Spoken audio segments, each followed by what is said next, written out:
Geico presents Our Town, Season 2, a 30-minute podcast produced by Best Bart Communications, a small but fierce client-centered marketing company powered by decades of experience and well-established business networks. Geico, 15 minutes can save you 15% or more on car insurance. Now, here's your host, Andy Ockershausen. This is Andy Ockershausen. This is Our Town. Our next guest was born and raised in Philadelphia, Pennsylvania, and thank the good Lord she came to our town in 1970, liked it so much she said, I'm going to stay here. And she's been called a transformer and a superwoman, and she deserves all the accolades. She's expanded academic programs, raised significant amounts of money, built an award-winning $20 million state-of-the-art athletic center for women and girls, which I find is one of the real jewels of our town.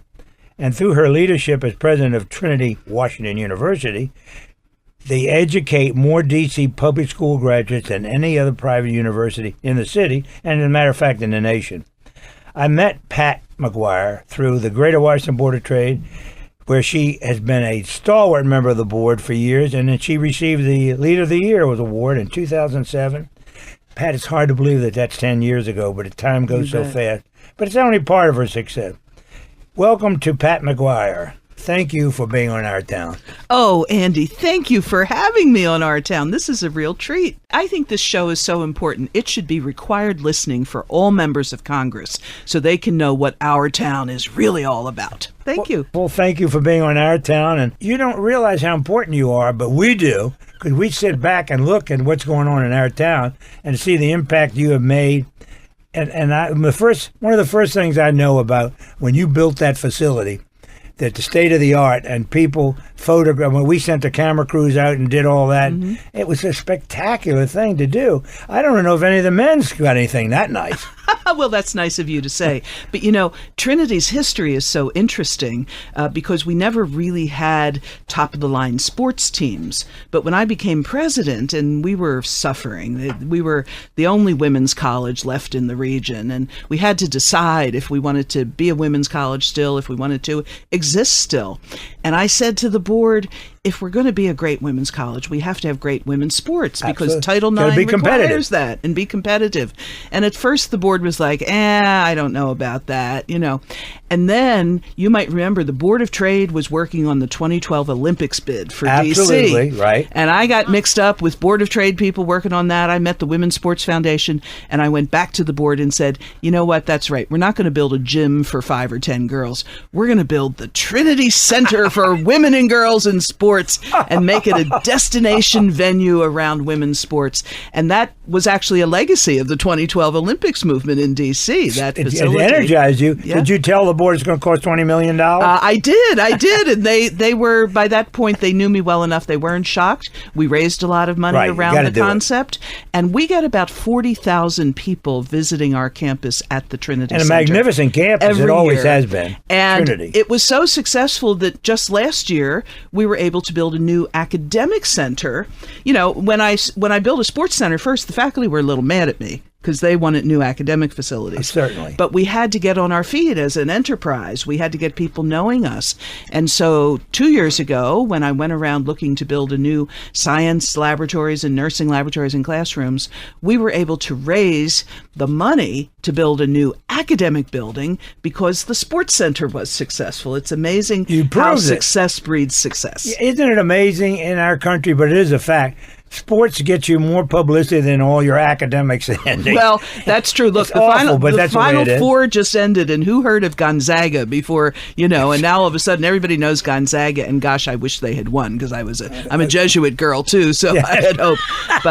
But sports really helps make schools known. So when you came here, you liked it so much, you said, I want to be an attorney. Yes. And why did you pick Georgetown? Did they pick you? Well, no, I picked Georgetown. I came to Washington to go to Trinity. I grew up, I was a very conservative Catholic girl in Philadelphia. Right.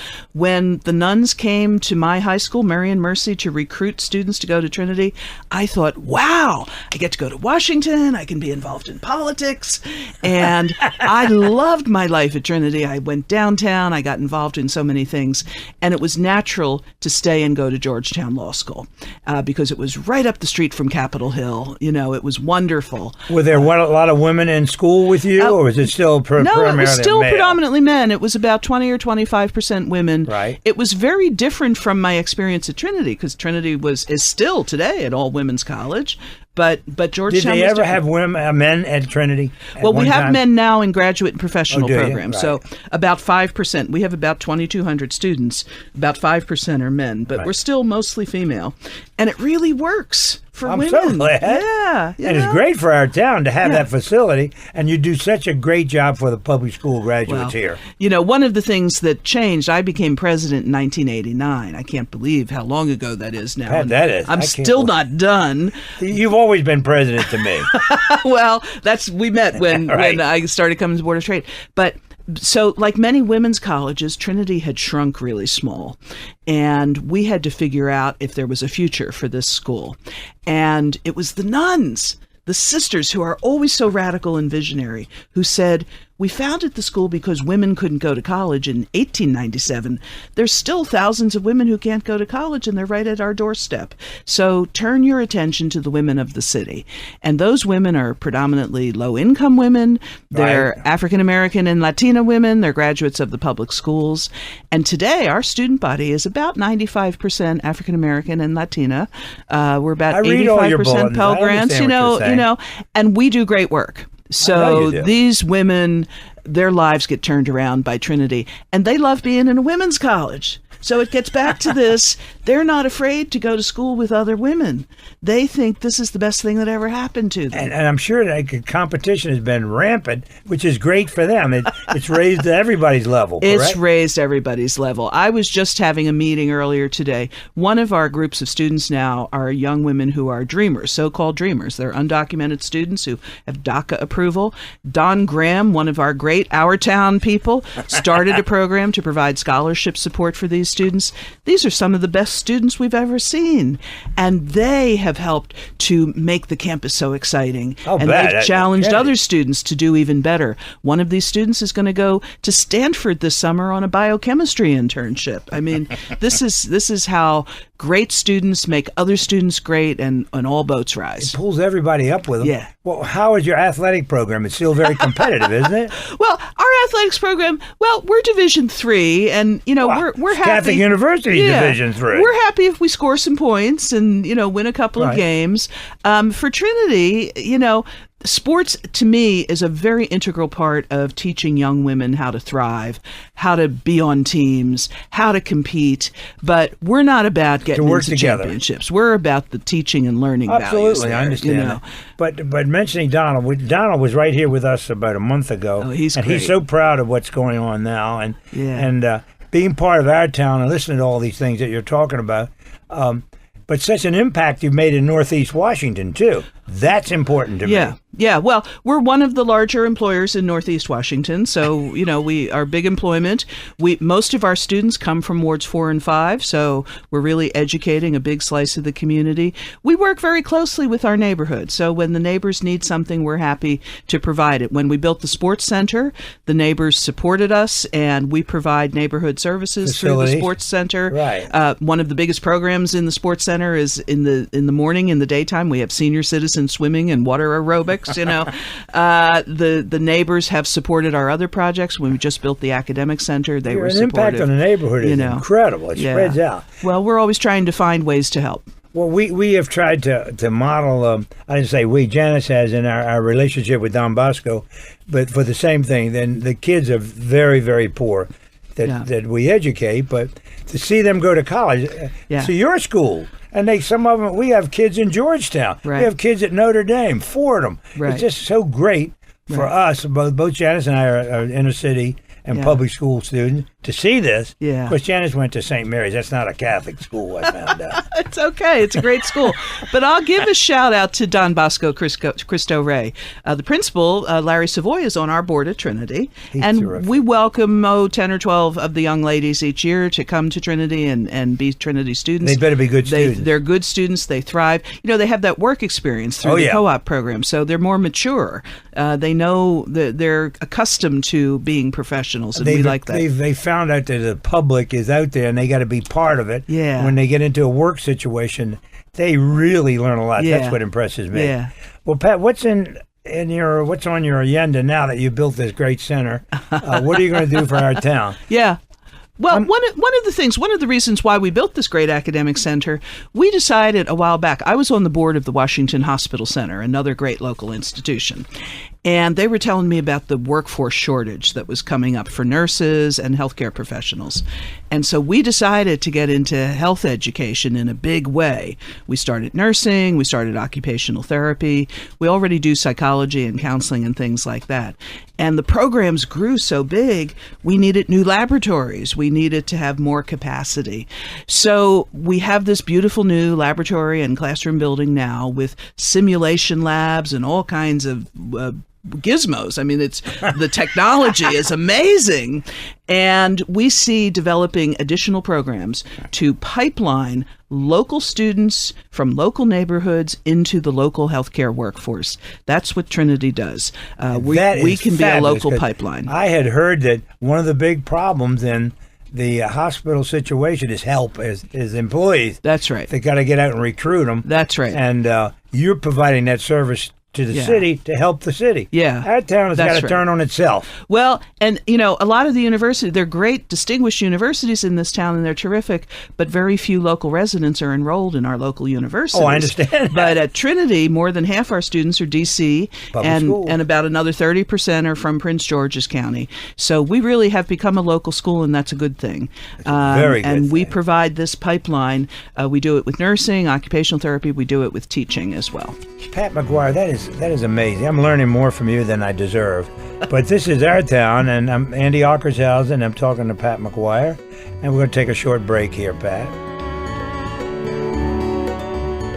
Daddy, where do babies come from? Honey? Mommy went to the store. Oh, well, you see, there's a mommy and a daddy, right? Right. And see, when they call Geico, they could save a bunch of money on car insurance. Oh, really? And that makes them happy? Yes, that makes them very happy. That's good. Yeah.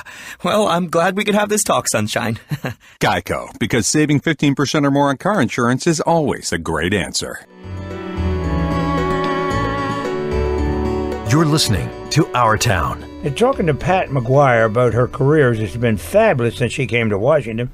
But one of the things I learned about Pat was she got involved in television here with children's television programming and had an impact. He said, see, and you did something on Panorama. I sure did. I've heard that name for years. Panorama. Well, it started with this children's show called 30 Minutes done by CBS in New York. Yes. And this grew out of, so I was working with a wonderful local program at Georgetown Law School called Street Law.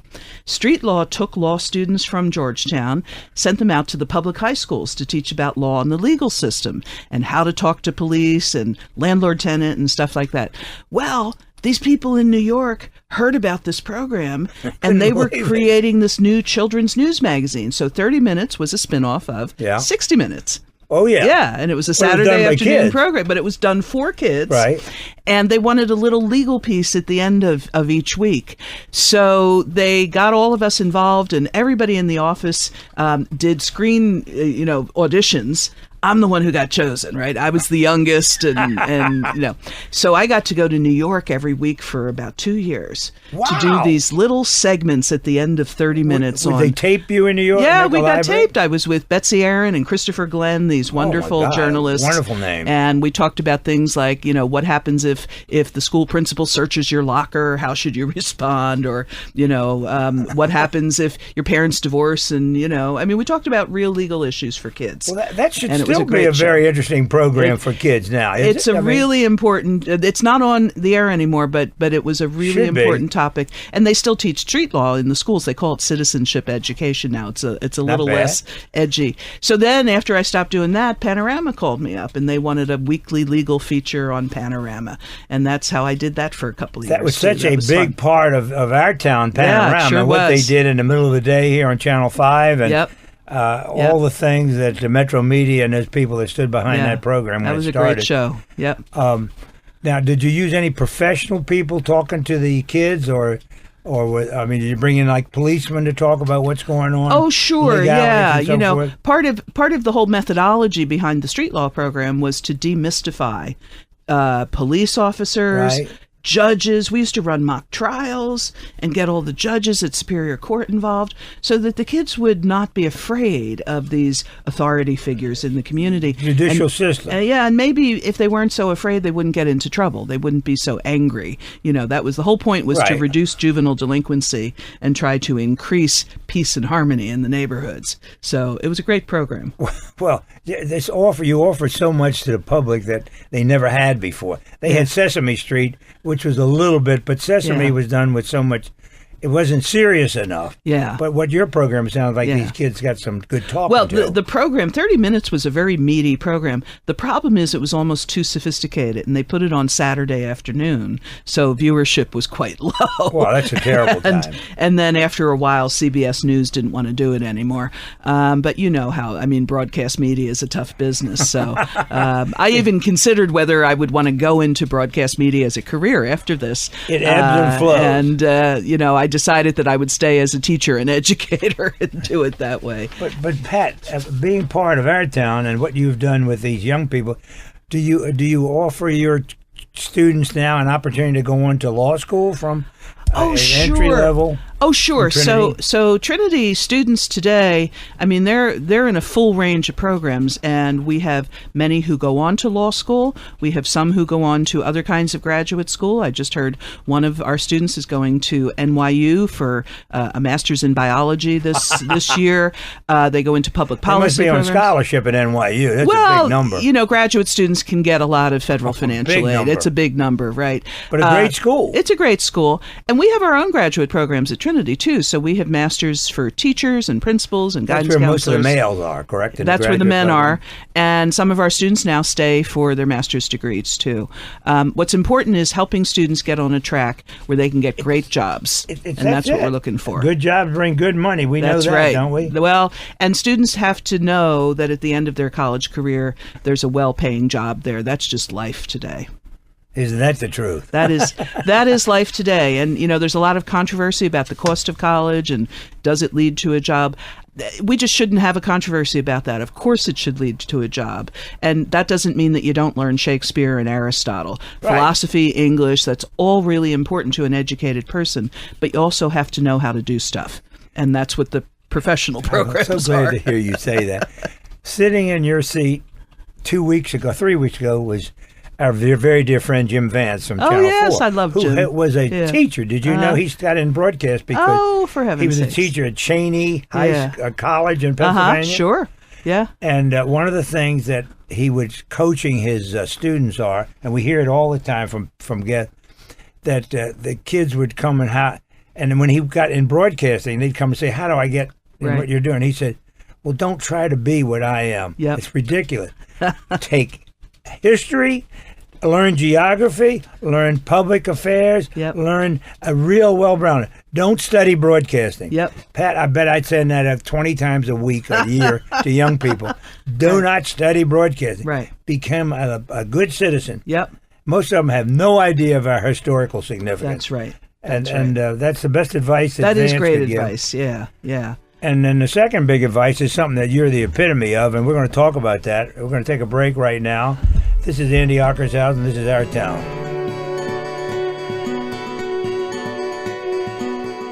Maybe your kids are about to graduate from college or even get their graduate degree. Or you're looking forward to retirement, finally. Don't go another day without getting your legal house in order.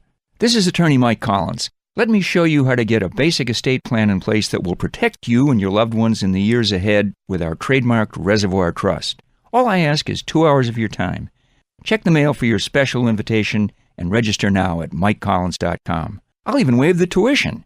That's MikeCollins.com. Hi, Tony Sybil here to tell everybody about our newest restaurant over off New York Avenue. It's called Ivy City Smokehouse, 1356 Oakey Street Northeast, right next to the Heck Company warehouse. It is terrific, and we have the only seafood smoker in the District of Columbia. So when you go to your grocery stores or your delis, ask for Ivy City products.